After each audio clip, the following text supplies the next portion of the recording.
Hi friends, നമസ്കാരം. പാചക ഐഡിയാസിൻ്റെ പുതിയൊരു വീഡിയോയിലേക്ക് എല്ലാവർക്കും സ്വാഗതം. ഇന്ന് ഞാൻ നിങ്ങളുമായി ഷെയർ ചെയ്യാൻ പോകുന്നത് ബീഫ് ഫ്രൈ എങ്ങനെ തയ്യാറാക്കാമെന്നതിനെ കുറിച്ചാണ്. നമുക്ക് വീഡിയോയിലേക്ക് പോകാം.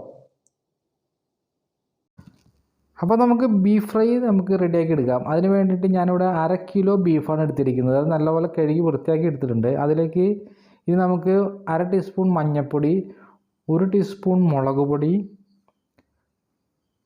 1 ടീസ്പൂൺ ഇഞ്ചി വെളുത്തുള്ളി പേസ്റ്റ്, പിന്നെ അതിന് ആവശ്യത്തിനായിട്ടുള്ള ഉപ്പ്,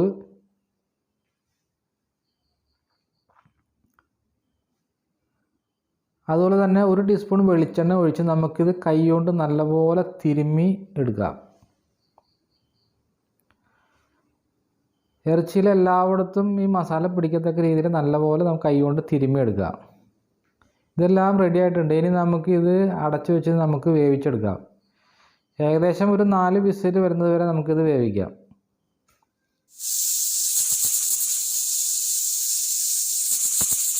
ഇപ്പോൾ ഏകദേശം ബീഫ് റെഡി ആയിട്ടുണ്ട്. ഇനി നമുക്ക് സ്റ്റൗ ഓഫ് ചെയ്യാവുന്നതാണ്. ഇനി നമുക്ക് ഇതിന് വേണ്ട മസാലകൾ റെഡിയാക്കി എടുക്കാം. അതിന് വേണ്ടിയിട്ട് ഒരു പാത്രത്തിലേക്ക് ഒരു 1/4 ടീസ്പൂണ് മഞ്ഞൾപ്പൊടി, 1/2 ടീസ്പൂണ് മുളക് പൊടി, 1 ടീസ്പൂണ് കുരുമുളക് പൊടി, 1 ടീസ്പൂണ് മീറ്റ് മസാല, 2 ടീസ്പൂണ് ഇഞ്ചി വെളുത്തുള്ളി പേസ്റ്റ്,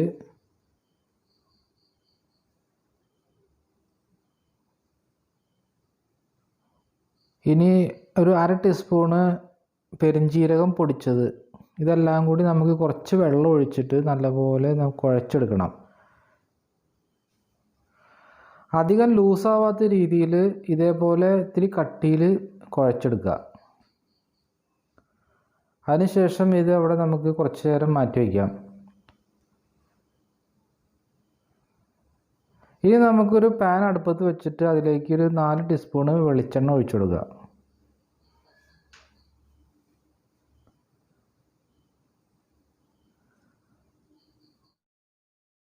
ഇപ്പോൾ വെളിച്ചെണ്ണ നല്ലപോലെ ചൂടായിട്ടുണ്ട്. അതിലേക്ക് നമുക്ക് ഒരു അരമുറി തേങ്ങയുടെ ചെറുതാക്കി അരിഞ്ഞത് ഇതിലേക്ക് ഇട്ട് കൊടുക്കുക. എന്നിട്ട് അത് നല്ലപോലെ ഒന്ന് വരട്ടിയെടുക്കുക.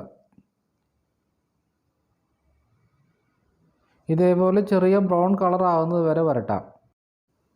ഇനി നമുക്ക് ഇതിലേക്ക് ഒരു സവോള അരിഞ്ഞതും ഒരു 3 പച്ചമുളക് അരിഞ്ഞതും ഇതിലേക്ക് ഇട്ട് കൊടുക്കുക. എന്നിട്ട് നല്ലപോലെ ഒന്ന് വഴറ്റിയെടുക്കുക. സവോള നല്ലപോലെ വാടി വരണം. ഈ വീഡിയോ കാണുന്നവരെല്ലാവരും ഇപ്പോൾ തന്നെ ഒന്ന് ലൈക്ക് ചെയ്തേക്കണേ. വീഡിയോ കണ്ടതിന് ശേഷം ലൈക്ക് ചെയ്യാൻ നിന്നാൽ നിങ്ങളെല്ലാവരും മറന്നു പോകും. ഇപ്പോൾ തന്നെ ഇതൊന്ന് ലൈക്ക് ചെയ്തേക്കണം.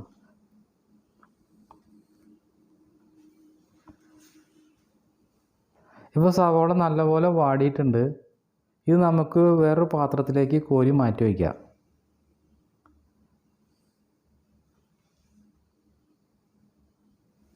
ഇനി പാനിലേക്ക് ഒരു 3 ടീസ്പൂണ് വെളിച്ചെണ്ണ ഒഴിച്ചു കൊടുക്കുക. അതൊന്ന് ചൂടായി വന്നതിന് ശേഷം അതിലേക്ക് നേരത്തെ നമ്മൾ റെഡിയാക്കി വെച്ച മസാല ഇട്ട് കൊടുക്കുക. ഈ മസാല നല്ലപോലെ ഒന്ന് മൂപ്പിച്ചെടുക്കണം. ഏകദേശം 1 മിനിറ്റോളം ഇത് നല്ലപോലെ ഒന്ന് മൂത്ത് വരണം. അതുവരെ കൈവിടാതെ ഇളക്കിക്കൊണ്ടിരിക്കുക. തീ മീഡിയം ഫ്ലെയിമിൽ വെച്ചാൽ മതി. ഇത് നല്ലപോലെ വാടിയിട്ടുണ്ട്. ഇതിലേക്ക് നമുക്ക് 2 തണ്ട് വേപ്പിലയും കൂടി ഇട്ട് നല്ലപോലെ ഒന്ന് ഇളക്കി കൊടുക്കുക.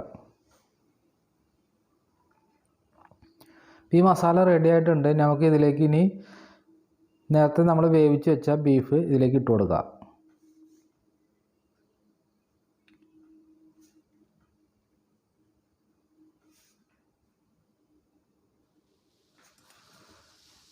ഇനി നല്ലപോലെ ഇളക്കി ബീഫ് എല്ലാം മസാലയും കൂടി നല്ലപോലെ യോജിക്കത്തക്ക രീതിയിൽ നല്ലപോലെ ഇളക്കി കൊടുക്കുക.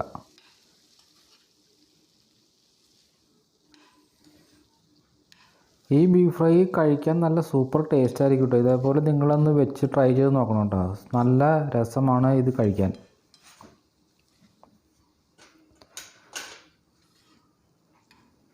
ഈ ബീഫിലേക്ക് നല്ലപോലെ മസാലയൊക്കെ പിടിച്ചിട്ടുണ്ട്. നല്ലപോലെ ഇളക്കി നമുക്ക് യോജിപ്പിച്ചെടുക്കുക. ഇതിലേക്ക് ഇനി നമുക്ക് നേരത്തെ നമ്മൾ മൂപ്പിച്ച് വെച്ച സവോളയും തേങ്ങാക്കൊത്തും കൂടി ഇട്ട് കൊടുക്കുക. ഇനി ഇത് നല്ലപോലെ ഇളക്കി കൊടുക്കുക. ഇനി നമുക്ക് തീ ലോ ഫ്ലെയിമിൽ വെച്ചതിന് ശേഷം ഇത് കുക്ക് ചെയ്താൽ മതി. ഇത് നല്ലപോലെ ഇളക്കി കൊടുക്കുക. ഇതൊന്ന് ഒന്നും കൂടി ഡ്രൈ ആവും, നല്ല ഡാർക്ക് കളറായി മാറും. അതുവരെ ഒന്നും കൂടി ഒന്ന് വേവിക്കുക. ഏകദേശം 1 മിനിറ്റോളം നമുക്കൊന്ന് ഒന്നുകൂടി ഒന്ന് വേവിക്കാം.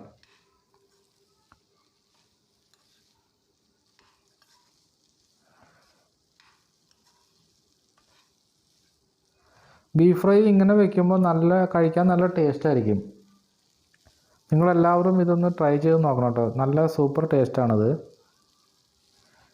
ഇത് നമുക്ക് ചപ്പാത്തി പൊറോട്ട എന്നിവയുടെ കൂടെ കഴിക്കാൻ നല്ല രസമായിരിക്കും.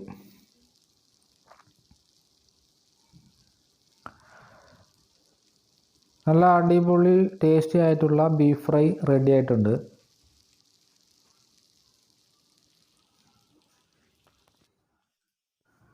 അവസാനമായിട്ട് നമുക്ക് ഇതിലേക്ക് ഒരു 1/4 ടീസ്പൂൺ പെരിഞ്ജീരകം പൊടിച്ചതും 1/4 ടീസ്പൂണ് മീറ്റ് മസാലയും കൂടി ഇതിലേക്ക് ഇടാം. ഒരു 2 തണ്ട് വേപ്പിലയും കൂടി ഇട്ട് നമുക്കിത് നല്ലപോലെ ഒന്ന് ഇളക്കി യോജിപ്പിക്കാം. നല്ല അടിപൊളി ടേസ്റ്റി ആയിട്ടുള്ള ബീഫ് ഫ്രൈ റെഡി ആയിട്ടുണ്ട്. ഇത് നിങ്ങളെല്ലാവരും ഒന്ന് വീടുകളിൽ ട്രൈ ചെയ്ത് നോക്കണം. നല്ല ടേസ്റ്റി ആയിട്ടുള്ള ബീഫ് ഫ്രൈ റെഡി. പാചക ഐഡിയാസിൻ്റെ ഈ ബീഫ് ഫ്രൈ നിങ്ങൾക്കെല്ലാവർക്കും ഇഷ്ടപ്പെട്ടു എന്ന് ഞാൻ വിശ്വസിക്കുന്നു. ഇത് നിങ്ങളെല്ലാവരും ഒന്ന് ട്രൈ ചെയ്ത് നോക്കണം കേട്ടോ. നല്ല സൂപ്പർ കറിയാണ്. ഇത് നിങ്ങൾക്ക് ഇഷ്ടമായെങ്കിൽ ലൈക്ക് ചെയ്യാനും ഷെയർ ചെയ്യാനും സബ്സ്ക്രൈബ് ചെയ്യാനും മറക്കരുത്. നിങ്ങൾ ഈ വീഡിയോ കാണുന്നതിന് മുൻപ് തന്നെ എല്ലാവരും ലൈക്ക് ചെയ്യുക. അതുപോലെ തന്നെ സബ്സ്ക്രൈബ് ചെയ്യാത്തവർ സബ്സ്ക്രൈബ് ചെയ്യണം. പുതിയൊരു വീഡിയോയുമായി ഞാൻ വീണ്ടും വരാം. അതുവരേക്കും ബൈ.